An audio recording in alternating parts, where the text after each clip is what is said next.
And we are there. So welcome everybody. This is ReptiCart Live, our first official live show. I'm Justin Smith, Palmetto Coast Exotics, joined with Mr. Mike Hautzager, Reptiles Express, ReptiCart, all that good stuff, Premium Crickets, and our first guest is actually going to be Mr. Paul Shore of Shore Things Exotics. So we're here to talk about some dart frogs and some of the other cool stuff they've been doing. Paul, how's it been going? It's been going well. I think everything still knows it's winter time, so not everybody's breeding. Some guys are taking a little bit of time off, but seems like with the collection that we have, there's always somebody breeding, which is nice. We're very fortunate for that. So Yeah, are you guys getting, Mike? Are you getting snow up there? We had snow flurries, and I'm in Georgia right now, kind of almost the northern part of Georgia. Had a few snow flurries, but nothing stuck. In the mountains, it did. Yeah, we woke up to snow the other night when I was letting the puppy out.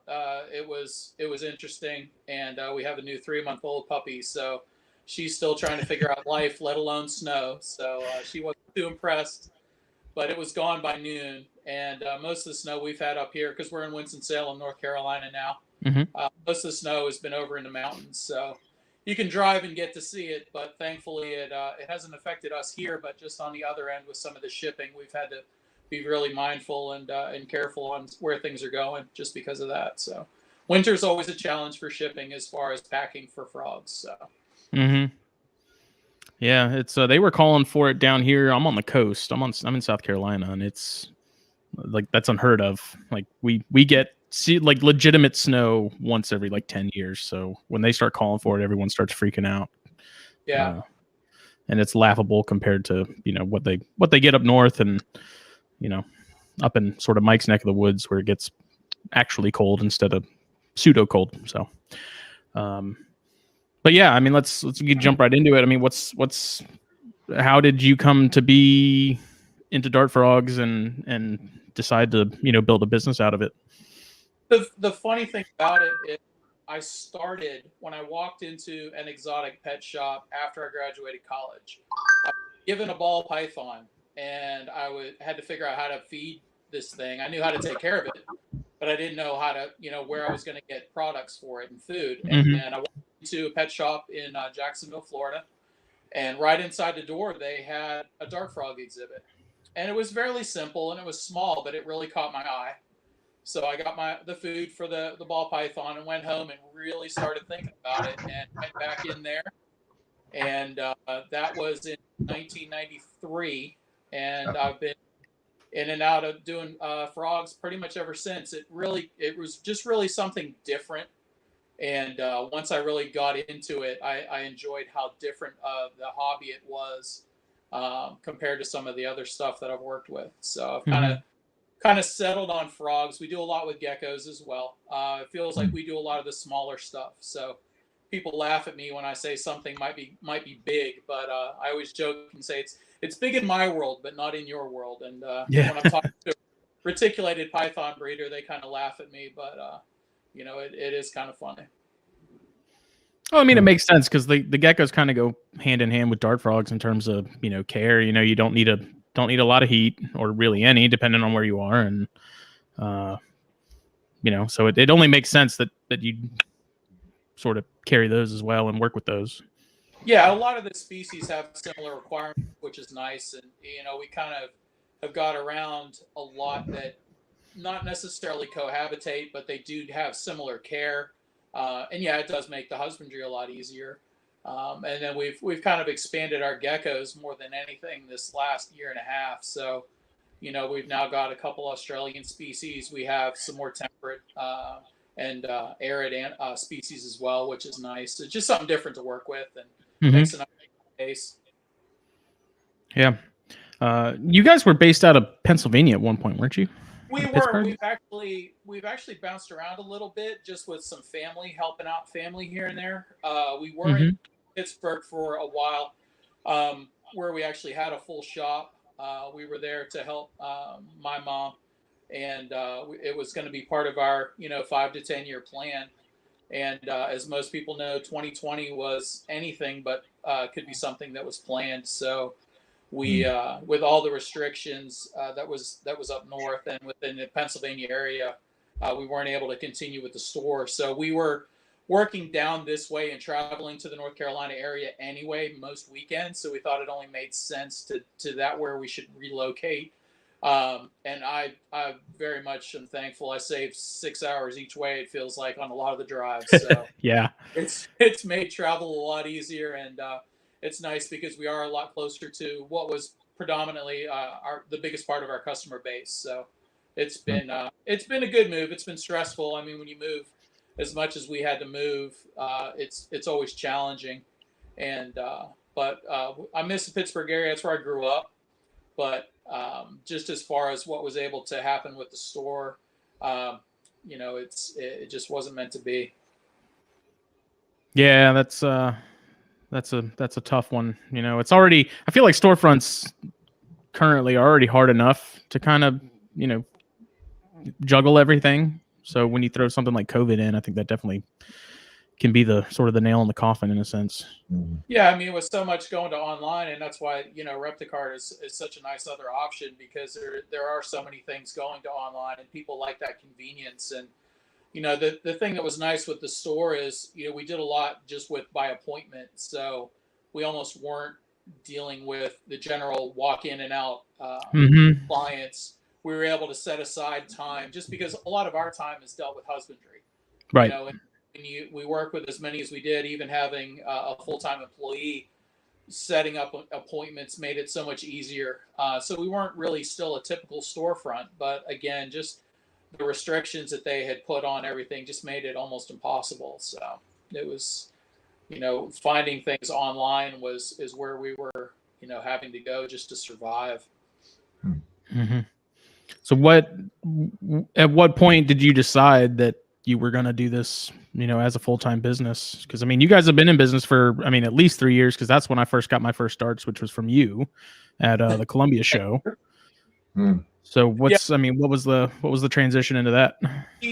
We've been doing the expos for we're going on our 7th year. The first year I still was employed full time, but Lindsay, my wife, who also takes care of at least half of the collection, was working full time with the animals. We were doing limited shows just to work around my work schedule. But she had gotten out of the restaurant industry. Lindsay had been working restaurants for 20 years and was decided that, we really wanted to try something different. We've been working with the amphibians as a hobby for a long time. Me primarily. She jokes that she got into it, but she married into it. I always joke she lost a bet, but she was working with it on a full-time basis. And then the opportunity that I was trying to get to just didn't come full circle. So we made the leap and started doing it full time. Both of us about 5 years ago now.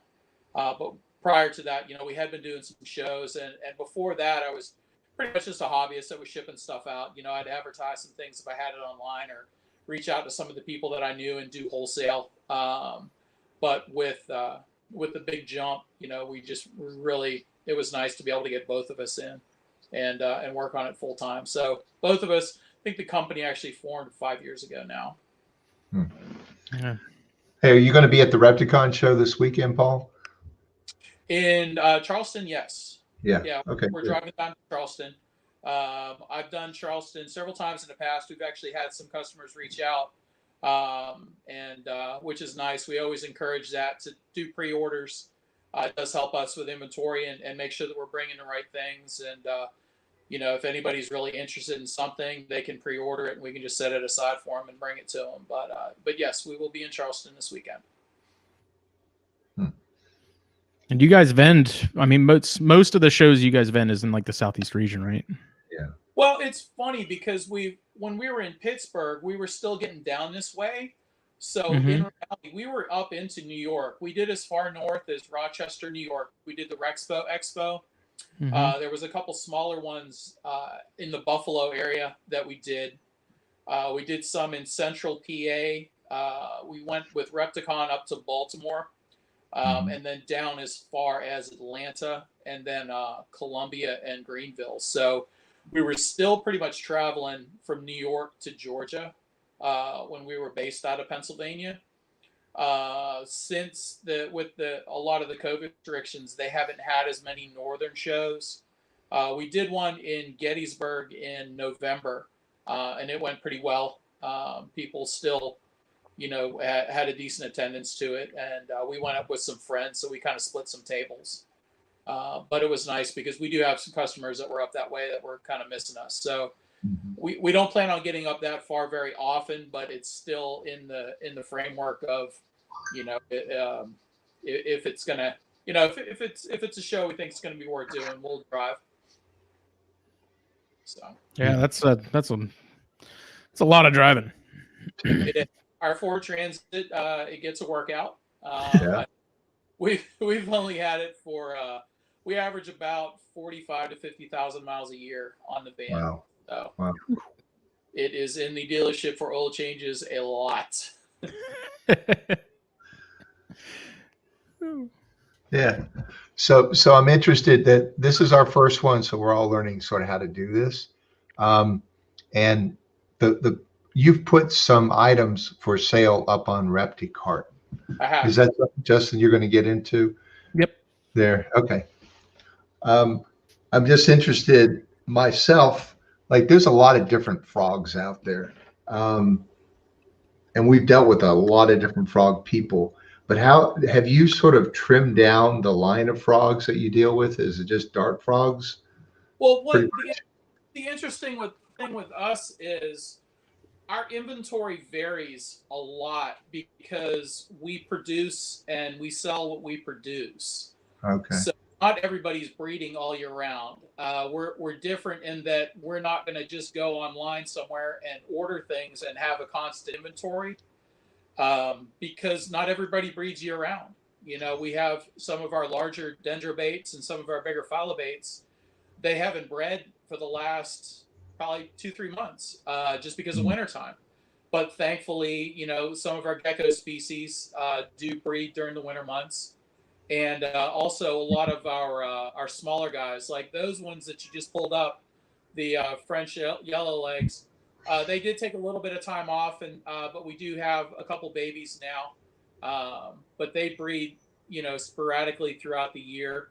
But again, that's why it's really hard as far as keeping an inventory up to date is a lot of work because things change. There's not necessarily a breeding season for a lot of them, but a lot of the guys, the citronellas that are on there, which is the yellow guy, those just got added. That's a new one for us that we've got. The Azuris isn't always a go-to. Yeah, the citronellas are fun. They're a big dart frog, but it's one that's a new one for us to offer. We've worked with them. Those adults take a year and a half to get to be to the size and accustomed with their mate where they're going to start breeding. So, and I think a lot of people don't understand or really think about is, the eggs that I pull today, I have them set aside, and they're not going to be a frog that I can offer for sale for almost 4 months. So there's 2 months in the water and 2 months of growing, just how our company does things, just to make sure that we can offer really good, high quality animals to the customers. There is a lot of lag time involved. And that's one of the reasons why our inventory changes. I have a lot of customers that reach out and be like, hey, what do you got on a list? What do you bring in? And we're just different in that respect where, if I'm going to, like for Charleston this weekend, it's only Monday. I have a general idea of who's going, but in reality, I need to check and make sure that each of the frogs is at least 2 months old, at least the size that I want, and acting the way that I want it to. Because we found that makes customers a lot more successful, and allows them to be a lot happier with the whole experience. So it is kind of a challenge keeping things up to date and making sure that there's There's items that are available, but it's a long answer to your question, Mike. But I like it. we are constantly changing though, and it's kind of nice because you have customers that come up to the table and the first thing they ask is, it's not like, hi, how you doing? They're like, what's new? What you got? What's changed? What's different? What species are you working with? Mm-hmm. And it's something, because of the size of our collection, it feels like there is always something that's different, which is kind of nice. And it also brings you a lot of pride because it's stuff that you've worked with, and if it's sitting on the table, it means that's 4 or 5 months worth of work Mhm. that you Wow. put into that animal. So you really do. I mean, I do take a lot of pride in what we do, and we've also seen that it does help make for a lot. The customers are a lot more successful as well, I think. And that's the ultimate goal: is you want to have happy customers, you want to have successful customers, because Yeah. that creates repeat customers, and that's where, as a business, you have a better chance of being successful. Mm-hmm. Yeah, definitely. So is Yeah. there a species in particular that you guys focus on? No, not really. We kind of Or do I it guess a genus rather, because I mean, dart frog guys, it seems like it's never just a single species. It's usually like a right. group Well, that I mean, they're it's adult Pokemon. You end up collecting them all anyway. So we focus on certain. Uh, for instance, some of the thumbnails. We haven't tried to get all of them, but we've tried to create some with enough of a difference that, I think I work with, that guy up there. If you go scroll back up, Mike, this, or Justin, if you go all the way up to the top, that little guy right there, it's one of the smallest ones in the hobby. The adults that we have are 6 years old, and they're only half an inch long.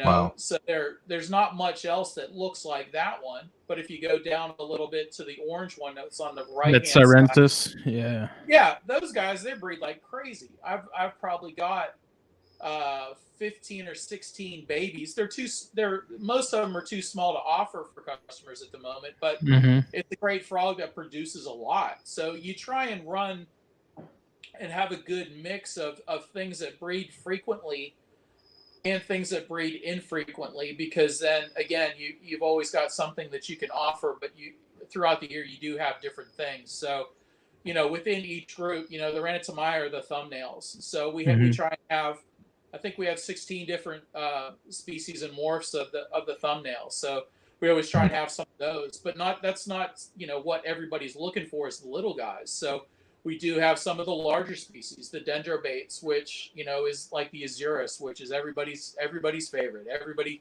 sees the blue frog, and even if you've never seen it before, it's something that draws your attention. So we work with quite a number of those just to try and have those on hand all the time. I mean, I have 6 breeding pairs of those, and so we try and keep those in stock as much as possible. But because they are very popular, you can go to a show and take a dozen and sell all of them. Yeah. It's one of the ones that people are drawn to because they are so pretty, or they might have seen them in in an aquarium or a museum. Yeah. And it's always neat when you're in Baltimore, or like Raleigh's got the Science Center, and there's other places that you'll talk to a customer, they're like, oh my gosh, I saw that at the zoo yesterday, and it really gets them amped up about it, and it's kind of a neat feeling. And I'm like, well, you can take one home, and you educate them, and you talk to them, and you make sure they have all the their T's crossed and I's dotted, and they can be successful with them. But so it's kind of funny. We have the animals that we sell the most of, but I think it's just it also depends on how much they produce. There's some of the green and black Heratus that when they're switched on, they breed like gangbusters. I Mm-hmm. mean, you'll get Those 10 and 12. those Okay? Vitatus I got from you, like the amount of frogs that they were producing was just Oh my gosh. unreal. Yeah, whenever they're switched on, I mean they'll lay a clutch of 16, a couple times a month, and then they'll shut off for a little while, thankfully, or you Mm-hmm. get overrun with them. But it's funny because the little guys, some of the thumbnails, they only lay 2 eggs at a time. Yeah, that's So how my you might, Vanzolini are. yeah, you might only get 4, maybe 6 a month. but then you deal with stuff just like you're talking about, the Vitatus or the Terribilis or some of the bigger frogs. I mean, they can have huge clutches, and we made a mistake. We don't. People are always shocked that we don't do as much with tree frogs as we used to, but we learned a very valuable lesson the one year. We had 6 species breed at the same time, so we were dealing with about 3,000 babies. Wow. We were going through 70,000 crickets a week. Lindsay was pulling her hair out because she felt like all she was doing was cleaning tree frogs. And Wow. Unfortunately, some of the species we were working with were ones that were still being imported. So, you're competing against that market as well. Mm-hmm. And it just made for a challenge. So we've kind of back a little bit, and we stagger who we're breeding as far as the tree frogs go. We don't quite have the offering that we used to, but it's just out of self-defense. I mean, it was crazy when we had that many going. The red eyes were leading the herd, and you have a 160 adult red eyes that you're putting through the rain chambers, and half the time they wouldn't even need to be in the rain chamber, and you'd walk in and find an egg clutch. 50 Hey, tadpoles. Paul, real quick, everybody, they always ask me this question, so I'm just going to ask this for the audience. How long do these frogs typically live for? And are there different lengths of time for different Very much. frogs? It really varies, again, depending on the species. Sure. Some of the frogs, they can only live for a couple of years.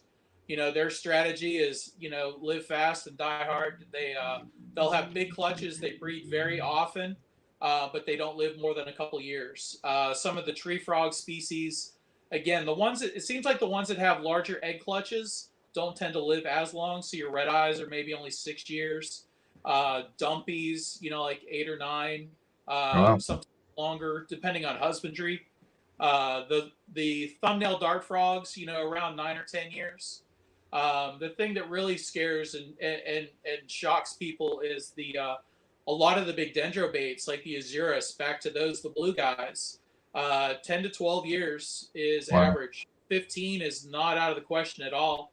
There's the gentleman in North Carolina who has a 25-year-old one. Wow. So I also preface that by saying it really depends on husbandry as well. Sure. But all the frog species really depend on being consistent husbandry, and I think that greatly affects how well and how successful you are and how long lived they're going to be. But their natural lifespan does vary a lot. Okay. Do most people try to just get one and then have it live out, or do they get breeding pairs like what Justin did? I think it just depends. Some people want it more just as a pet.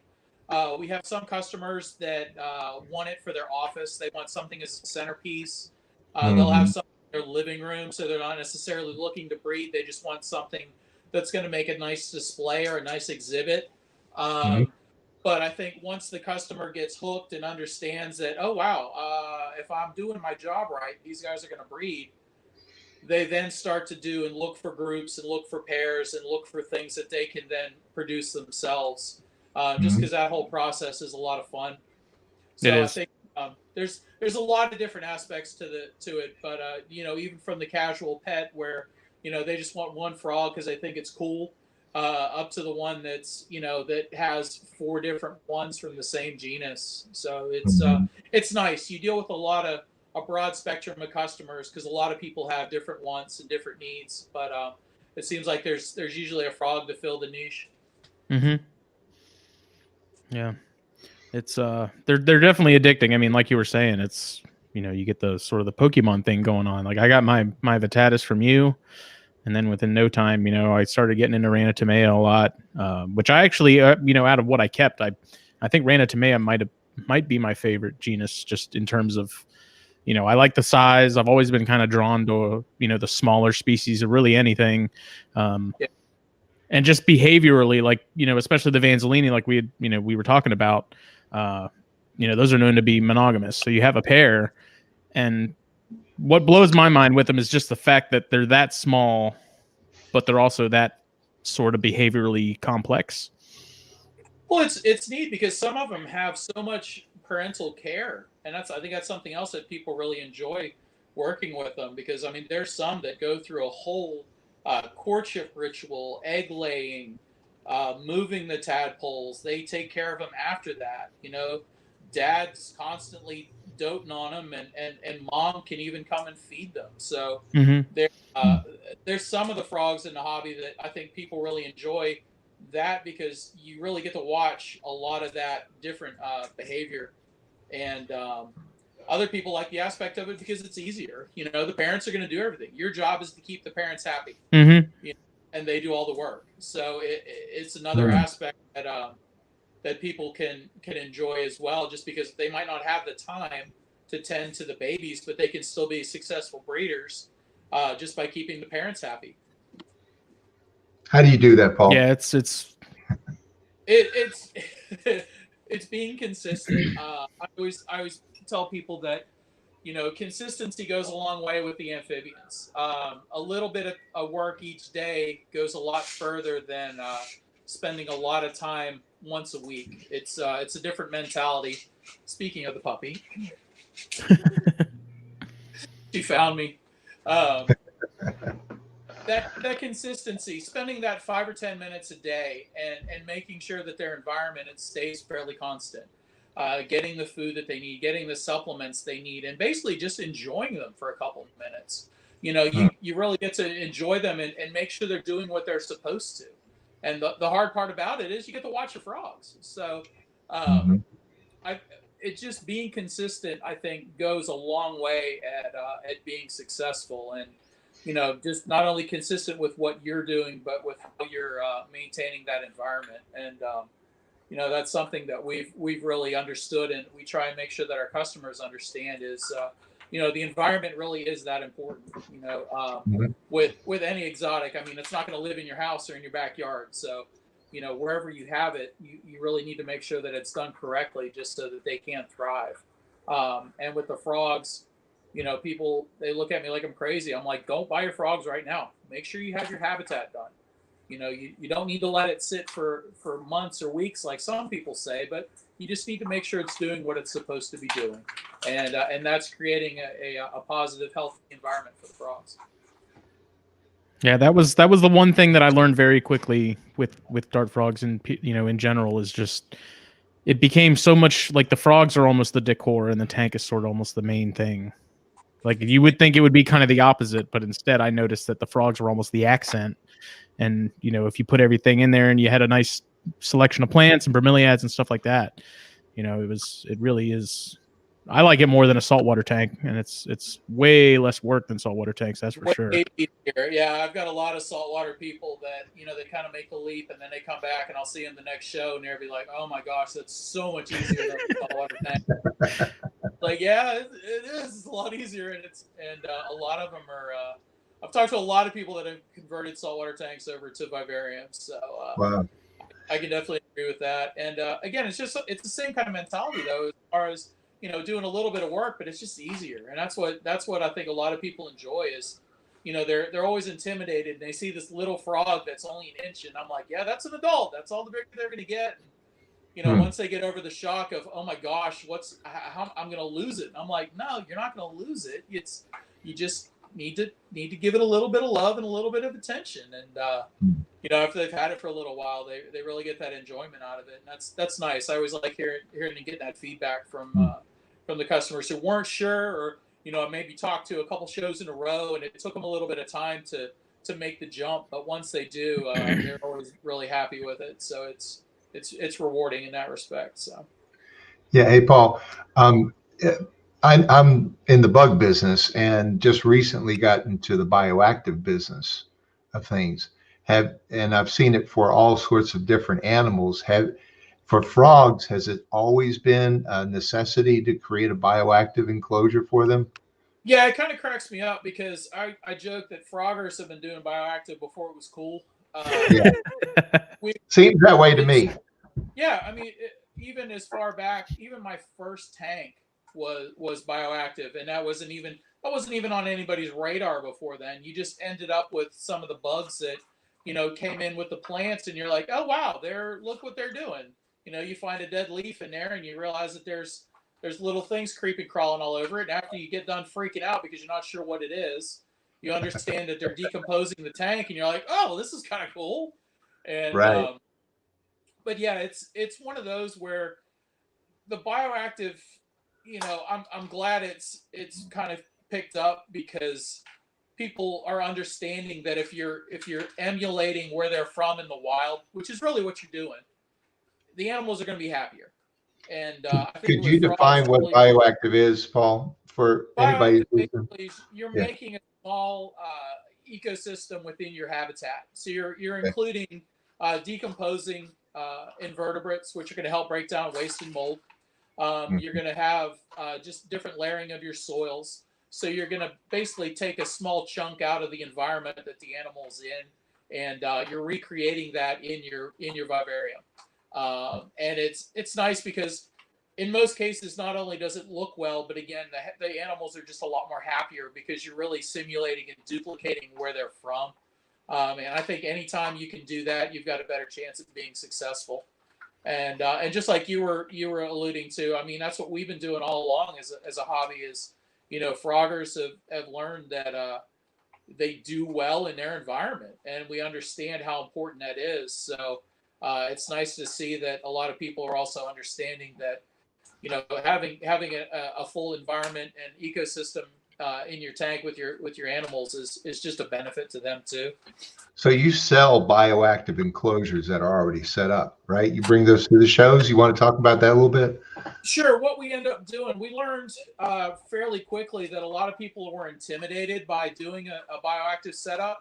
They just didn't know Mhm. how to do it. You go online, you get overwhelmed by a lot of people who, some person has an opinion this way, some person has an opinion that way, and Hmm. you what they're doing works for them, and that's great. But it might not work for the individual. Every house is different. Every tank is different, and I always kind of say that to people, and they think about it and they're like, yeah, if you move a tank from one room to another, it could change. So a lot of people were really apprehensive and reluctant to make the tanks because they were afraid they were going to do it wrong, and they were Mhm. afraid that getting all the information, they just weren't going to process it right. So what we ended up doing as a company is starting to make smaller ones. We make 10 gallons and then usually a small vertical tank that's fully bioactive. Your drainage layer, your soil layer, your substrate barrier, mosses, live plants, springtails, and not always isopods, just because I always mention to people that isopods are really more tailored to what animals going in there, but pretty much everybody can deal with springtails. Yeah. And bringing those and having it where people can have the confidence. And I've been building those for over 20 years now, and I've made a Yeah. lot of mistakes. I've put my mistakes off to the side and learned from them, and Mm-hmm. made it so that I've made it fairly simple for the customer. Somebody who has never done it before can come, pick up a habitat that we've built, pick up some frogs, let us help them, Yep. and be very successful. And what's nice is they come back to the next show. They're like, it all makes sense. And I'm like, that's what I was saying. So they build their Well, I want to system. know, Justin, did you buy a bioactive enclosure or did you make your own? I made my own, but I will say when I bought my first frogs from Paul, they had those pre-made uh, vivariums, and it was very tempting because the price is I was very surprised at how affordable they were. A, and then B, it's not like he was just putting in a couple, Apothos clippings or something like that. I mean, these like actually had like layers. Like it was not necessarily layers, but he really made it like a landscape. Like he had levels in it, that were cork bark, and then there was some more dirt up there. There were just like little plateaus, and it was just the level of work and thought that went into them. Didn't match the price, but in a good way. The price, like It when was a I good saw deal. this, it was a very good deal, and I was very tempted, but I Well, had already had a tank set up at home ready to go. So and that's part of the other thing behind it. I mean, we do propagate the plants that we use in there, which does help. But the other thing too is the goal is to try and at least make it as economical as you can, knowing that you are a business and you still do need to generate some revenue off of it. But mhm. we found that it makes that confidence, and that the confidence really is worth it for the customer, because we do know how important it is that the environment's right, and having that customer that is now a repeat customer. And, we've had customers for years and years because of that, and it's one of those where if you can really help them out and understand the hobby and understand the husbandry, you've got a lifelong customer. And that's, that goes a long way. And it's more than just one sale where you could probably make a couple more bucks on it, but you might not have that customer again, because of that. So, I think it's more important to develop that relationship and really have those customers that they rely on you, but you can also help them out at the same time. So, I think that's well. There's a lot of. Go ahead.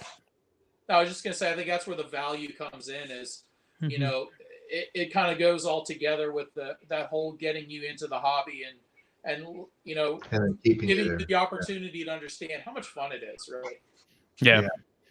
And I mean, I thoroughly enjoyed building, all the tanks that I have, I built. I did the foam backgrounds and everything. And just the whole, I didn't think I'd enjoy it as much, honestly. Like building the tanks and stuff, I really didn't think that I would get be into it. Like I've never been a big plant guy. But in keeping dart frogs, I kind of by default, you become a plant person. Like you learn about these things and you can see, the different varieties and genus and stuff. Even when you go to like Lowe's or something, you see these plants and you're like, oh yeah, I know what that is.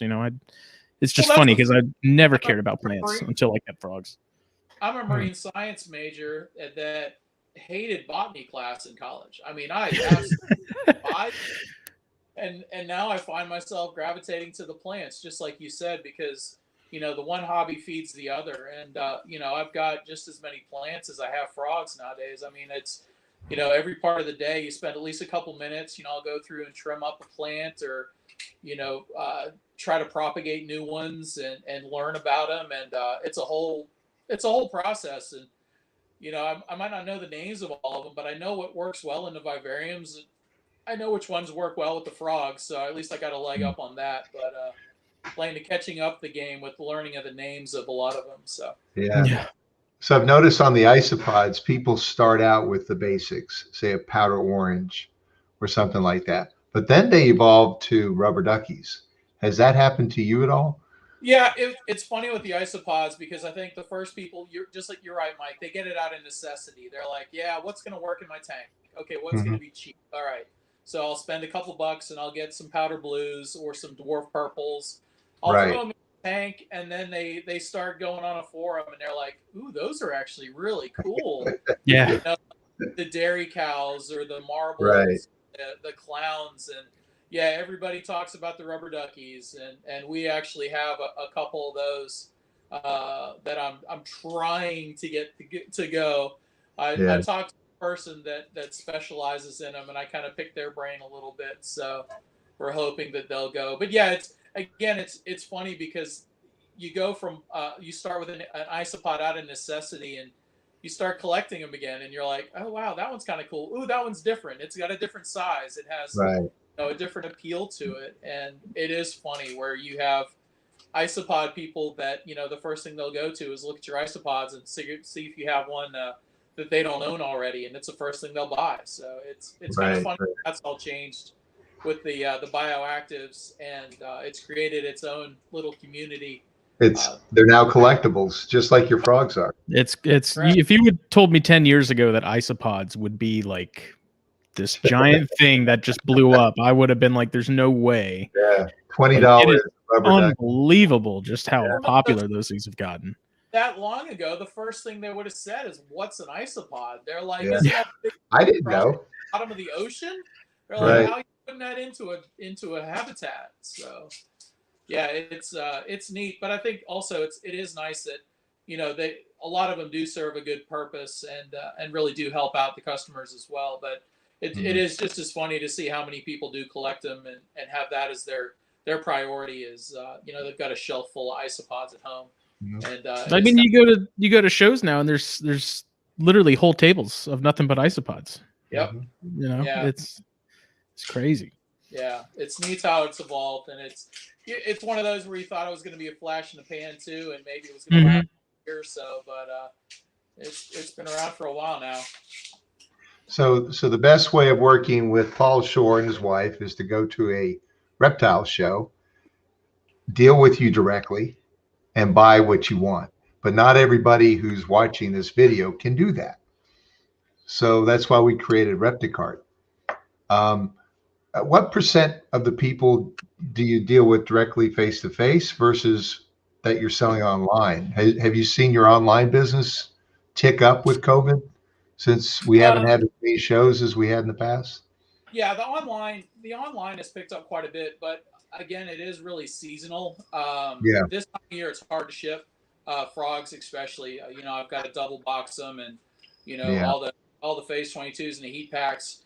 Our business has never been over 50-50 as far as internet sales go. We've always been predominantly with the shows and working with customers face to face. But it has picked up substantially, and thankfully so. Last year, again, because of COVID, that was all we had for 3 months, and our yeah. online business is what really saved us. So we're always trying to expand and find other ways to reach customers, and it was one of the reasons we wanted to partner up with ReptiCart and to get a store going on there was. Mm-hmm. Just other ways to find and reach people. I mean, that feels like as a business, that's what you're always trying to do. Find new customers, find new ways to get in front of customers, find ways to show them your products. And, again, ReptiCart is just another way to be able to do that. So that's why Right. we were to be able to get a store up there and try and get it going.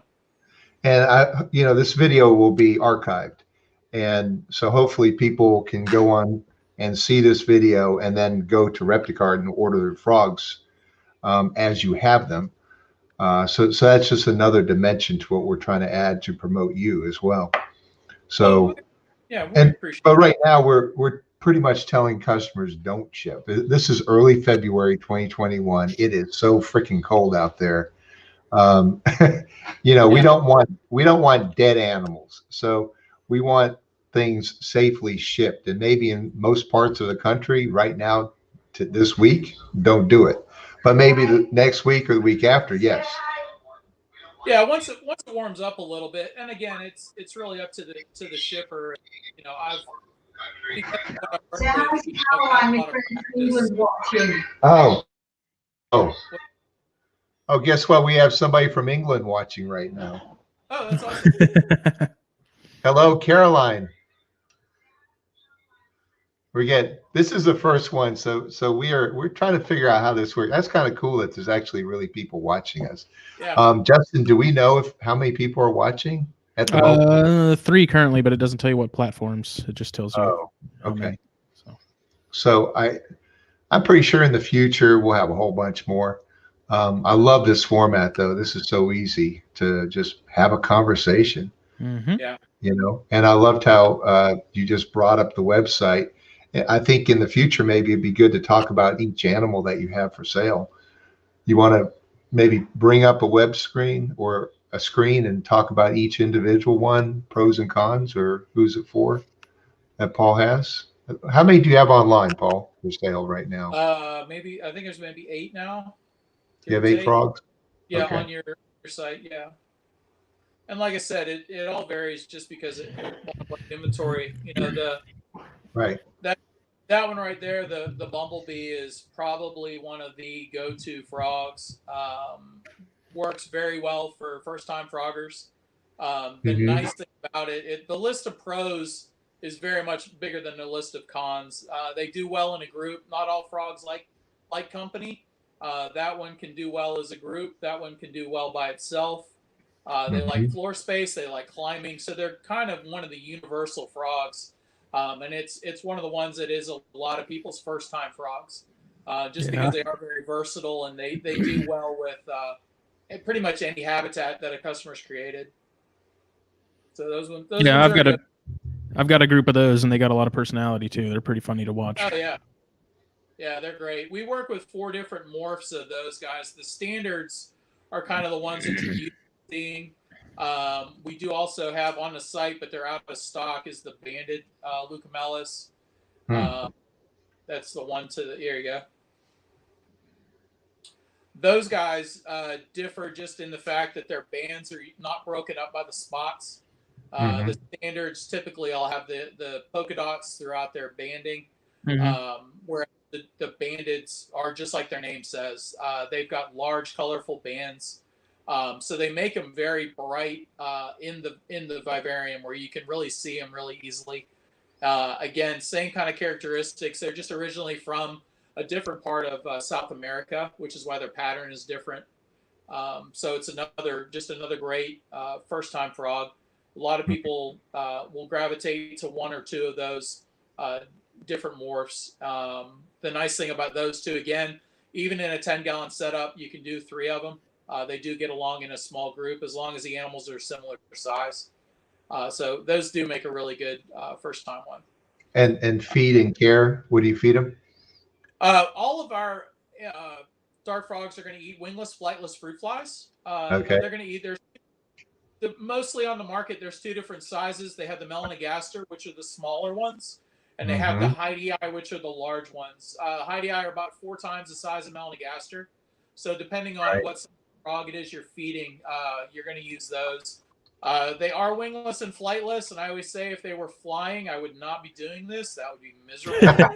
I do not like flying fruit flies, but the wingless and flightless is nice. And the benefit to that is you can be in control of your food source. Making a culture every other week, you can, and then buying a fresh one at a show. Mike, you offer them at the shows. You can pick up a new one, and it's nice because you can always kind of freshen up your stock. But in between shows, I mean, just using the dry goods, you can make your food source, so you don't have to worry about is it snowing, is it going to be cold, or the bugs gonna make it through shipping. Having that ability to control your food source is kind of nice. All right, so you need to correct me. I might be wrong. You said wingless, because I always say that they have wings, they just don't fly. Some of them have what's called vestigial wings, which means they're there but they don't work. Some of the species, they've actually genetically removed the wings. So there are some that are wingless and there are some that are flightless. Wow. Okay. It just depends because there are a number of different species of fruit flies. Do you raise fruit flies that are wingless? I would have to look because I want to say the melanogaster might be wingless. I don't remember. I know Heidi-eye had the vestigial that don't work. I look at them every single day. And honestly, well, everybody they're not flying. That's all that matters. Well, no, they always ask me at the table, well, do they have wings? I'm like, yeah, but they don't work. That's my answer. Yeah, some do, but I know I think on the market there's probably 6 or 7 different types of fruit flies. Some just aren't as popular. Some, take longer to produce, so they're not as. You have to put a lot more thought into it. People like the ones where you got 14 days and 21 days, and you kind of know what you're going to be getting, and that's kind of why we stick with those. I mean, I make between 50 and usually a bad week is I'm making 100 cultures. So most weeks it's about 50, and that's usually split between the 2 types. If I add too many more types in there, I just got to make more cultures. So. Do you do crickets at all? Or is it just fruit flies? We do some crickets, not for the dart frogs. It's really not cost effective just because they eat so much. Yeah. If you got 5,000 pinheads, I might be able to feed, maybe 20 of my adult breeders, the habitat. So it's just not cost effective. When you have, what are we at? Around 80 breeding pairs of different types, plus babies, plus juveniles, plus ones that we're raising that aren't breeding. Between the frogs and the lizards, we're at around 150 species. Wow. So when you can save costs whenever you can, so the crickets pretty much go towards the tree frogs and the lizards. There's a few lizards that'll eat fruit flies, but we do crickets for a lot of the our geckos and our lizards. That makes sense. Okay. What are you doing as far as supplementation with the frogs? Do you rotate some different options, or are you sticking to one in particular? No, we rotate through as many as possible because I always am under the mindset that not all of them check off all the boxes. Right. That's really what you want to try and do, is make sure that you are having a good supplement rotation. From Repashy to RepCal to, products from ZooMed to, there's some products from some private companies that we've tried.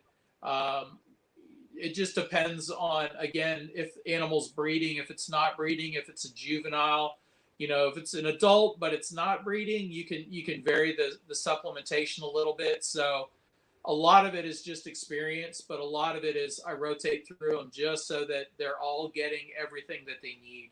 And that is very important. It goes back to the consistency, putting your supplements on once a month just because that's when you remember it is not always a good thing. All those other times that they didn't get the supplement, they might not have what they need, again, just to be happy and healthy. Hey, Paul, I'm looking at a poop frog. Poop frogs are hilarious. It's one of those where even the most, conservative looking person will come up and they'll still chuckle when they see that. It is the common name of that frog. We work with two kinds of poop. That's the South American poop. We have the Asian poop as well, which is a type of tree frog. So we work with a lot of crap here. That one, again, it's one of the tree frogs. They're related to the clowns. Most people have seen South American. I didn't know that. Yeah, South American clown tree frogs. They're all in the same genus. It's Dendropsiphus.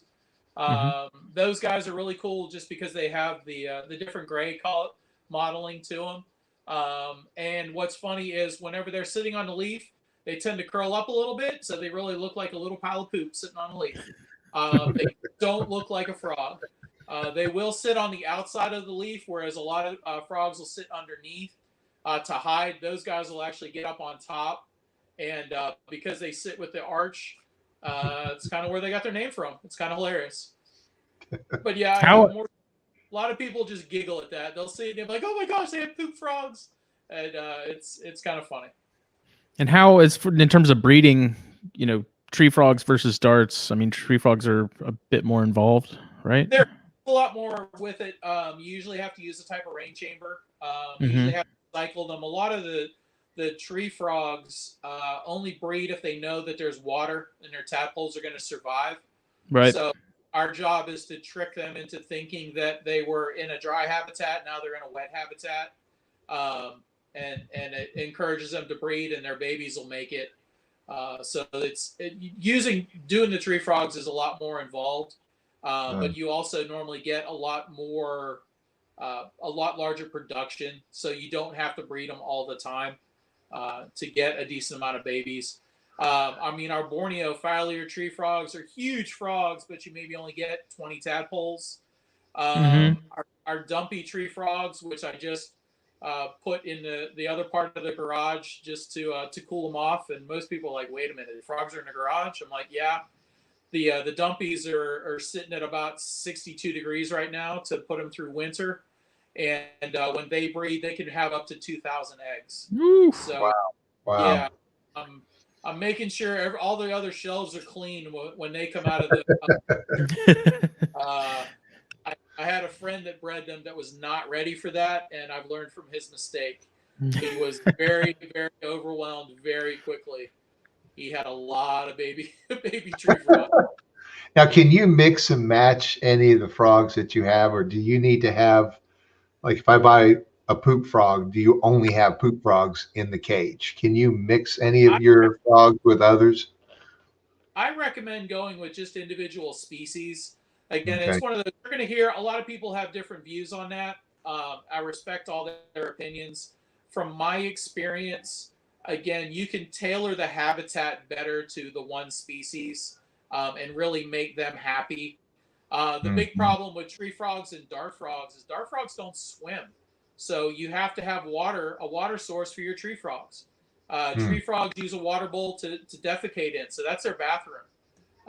So you have to be able to change that water out, but they need to have access to water. Dart frogs in the wild don't typically come across standing water very much because that rainforest absorbs that water very quickly. They don't have web feet. They don't have really the ability to deal with that standing water. So if you have a tree frog habitat where you have water and then you're going to mix some other frogs into it, you really need to be mindful of that. And the other thing that a lot of people don't think about is the food. Dart frogs eat small prey items, so they're going to eat fruit flies. A large tree frog is going to eat a cricket that's sometimes the same size as the frog. Frogs are going to get stressed out because now it's getting competition from an insect. So the frog is going to get stressed out. And anytime you can minimize stress on frogs, you're going to be a lot better off. So I think the people that do have community tanks, I think it's best if you raise the individual ones first and understand their environment, and then you can be the judge if you want to try mixing them. But we don't typically recommend it, just because you can be a lot more successful. You can tailor that habitat to that individual one, and again, you can just be a lot better off. See, you can look at a frog, Paul, and say that frog's stressed, right? Yes. I can't do that. I would look at the frog and say, that frog is cute. Yep, that's a frog, all right. Well, that's a frog. When you see a stressed frog, what are you looking for? How can you tell? Body weight and activity level are the two first things you're going to look at. You know, if a frog looks like it's starting to get thin, there's usually a reason for it.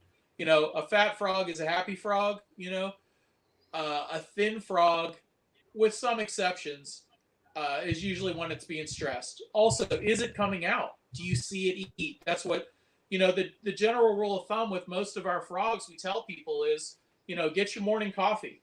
Go relax with your frogs for a minute. Go look and do a head count. See where they're at, so you can make sure that everybody's in there. You know, open your tank up, give it a good spray, because most of these guys need a nice high humidity. You know, give them some food, and then watch them for a couple minutes. Enjoying your animals, especially with the frogs, really does tell you a lot about them. If they're not coming out to eat, there's usually a reason for it. You know, if they do look thin, there's usually a reason for it. And unfortunately, it usually is stress. So you being familiar with your frogs and knowing their natural, what they do and how they act and how they eat, you're the first line of defense. And we're the second line. We're the, you know, I always tell people, if you don't see your frog eat for 1 day, no big deal. If you don't see your frog eat for 2 days, it's a red flag. On the third day, you're messaging me and we're talking about what's going on, because there's definitely a problem. What you just said is important right there.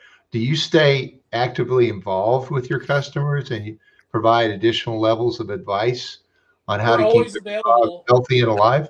That's correct. We're always available for our customers. That's huge right there. Whether it's, you know, going through social media, you know, use Facebook for good instead of evil, and reach out to us that way. You can message us. I was on the phone this morning with one of my customers in California. She was driving to work and was worried about one of her enclosures. So we had a quick chat, and you know, I do it more from, you know, the electronically on electronic ways, but you know, her situation is a little bit different, and it's easier for her to call. I do have that relationship with a couple customers where they know that they can call me, but for the vast majority, it is done electronically, because you know, there's most of the time, and I think this is probably the longest that I've gone with my hands being dry.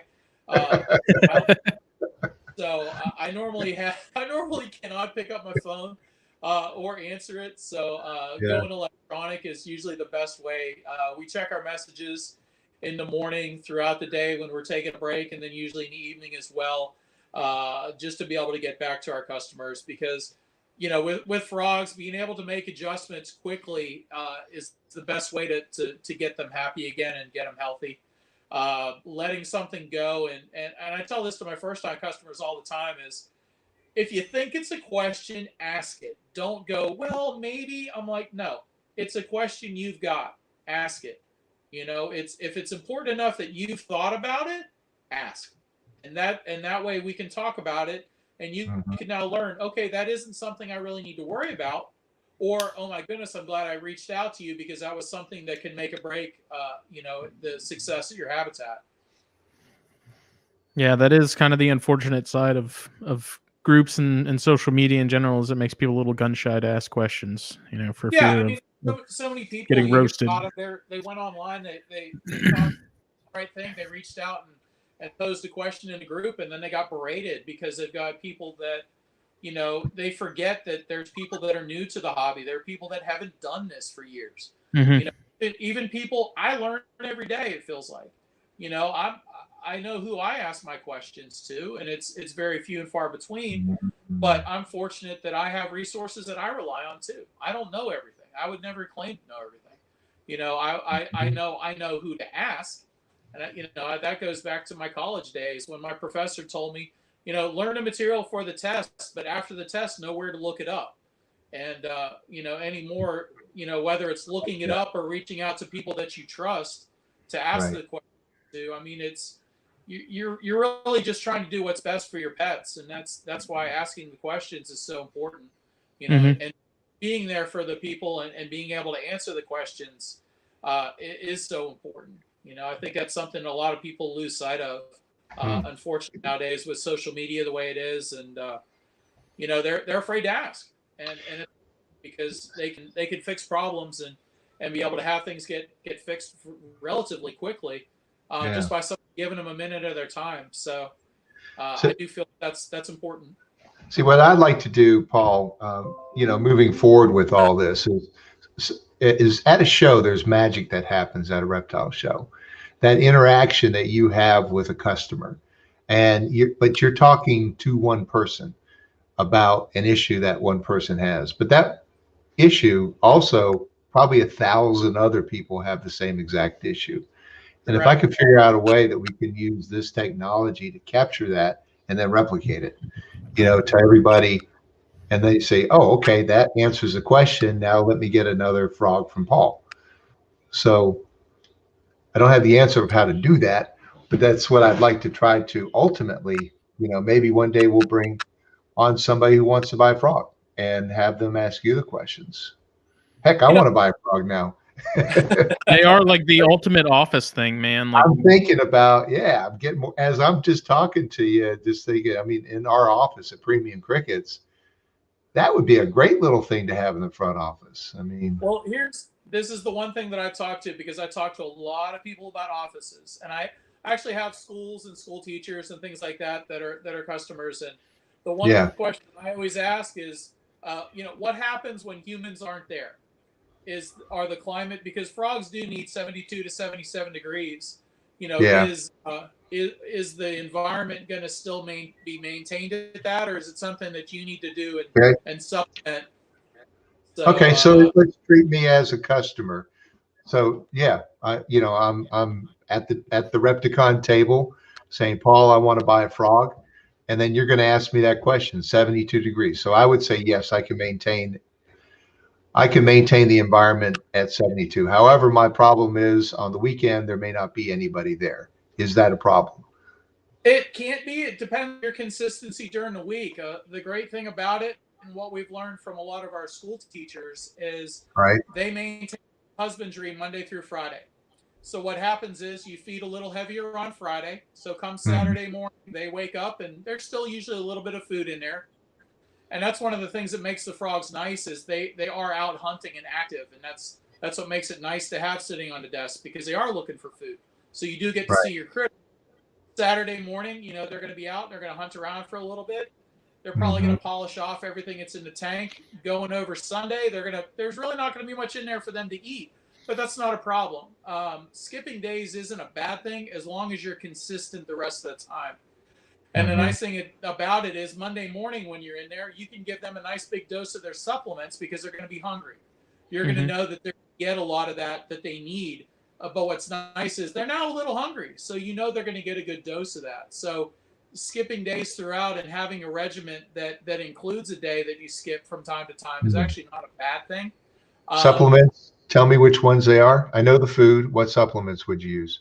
you're going to use a calcium supplement and a multivitamin. We use a calcium, a D3, and then a good multivitamin. Okay. Just both of those are both important for them. Do you use the sticky tongues? Do you use that stuff? I have in the past when I used to breed panther chameleons a long time ago in a galaxy far, far away. I did. I don't do that one as much. Okay. With the frogs, I use the Repashy just because I use Repashy's fruit fly media.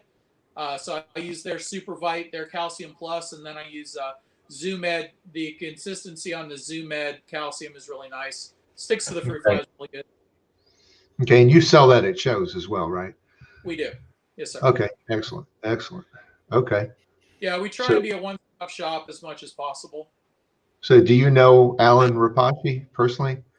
I have emailed correspondence with him being in California. I haven't had a chance to meet him in person, but we've had email correspondence. He actually helped me with a fruit fly problem I had, and I figured out it was the lid I was using. I fixed that problem probably about 4 years ago now.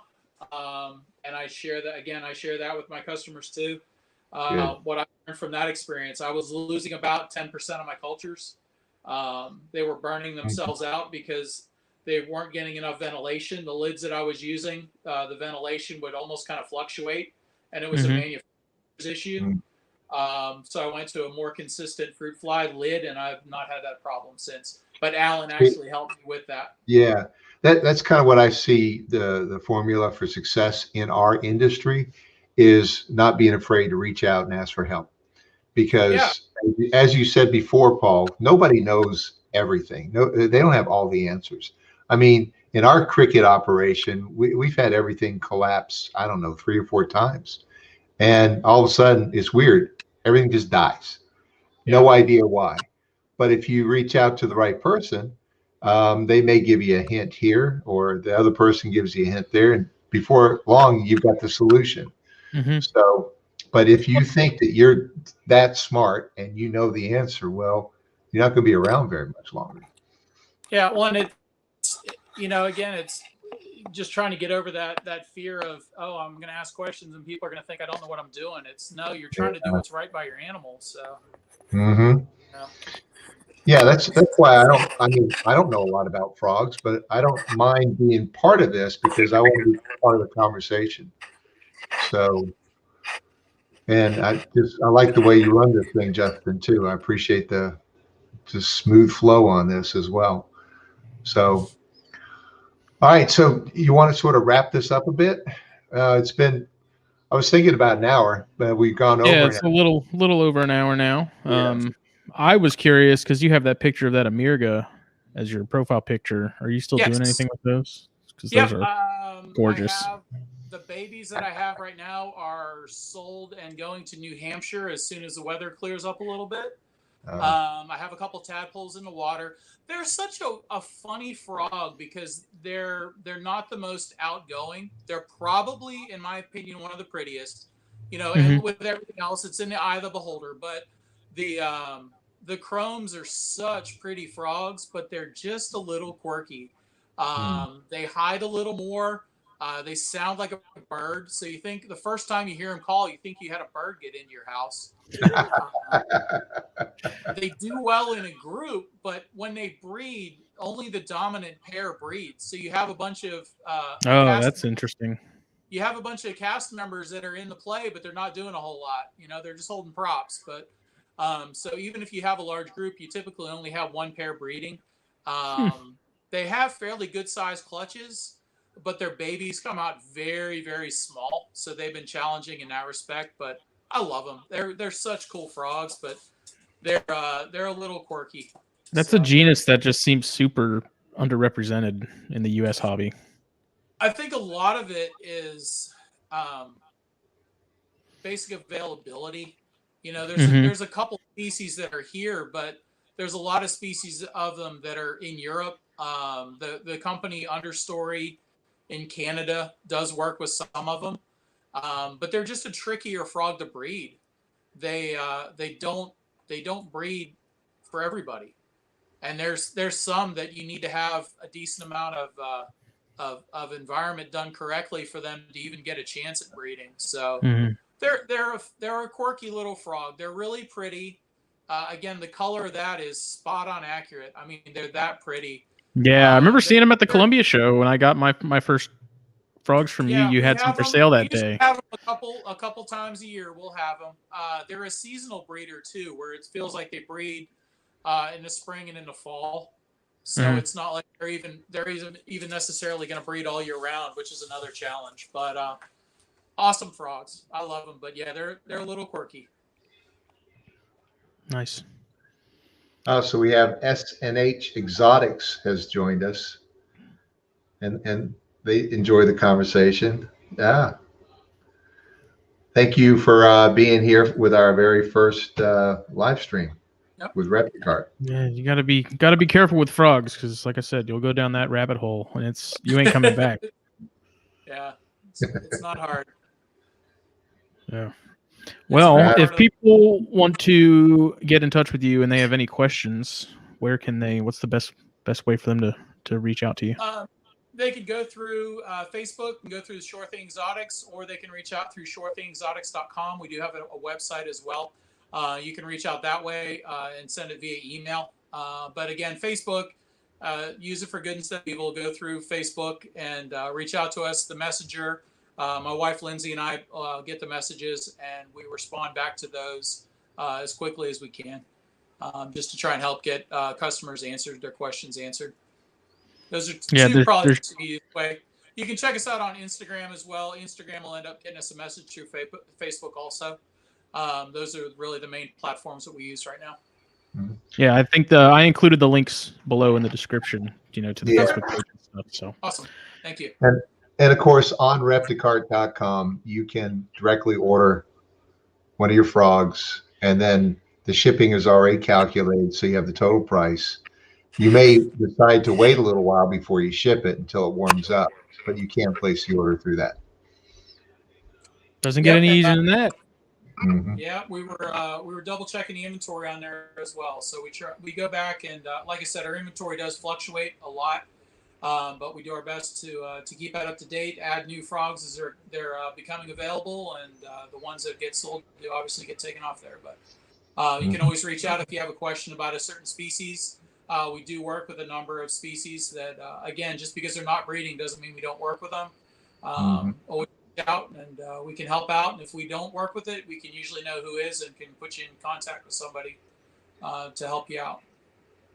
Okay. Awesome. Well, we definitely appreciate you coming on, man.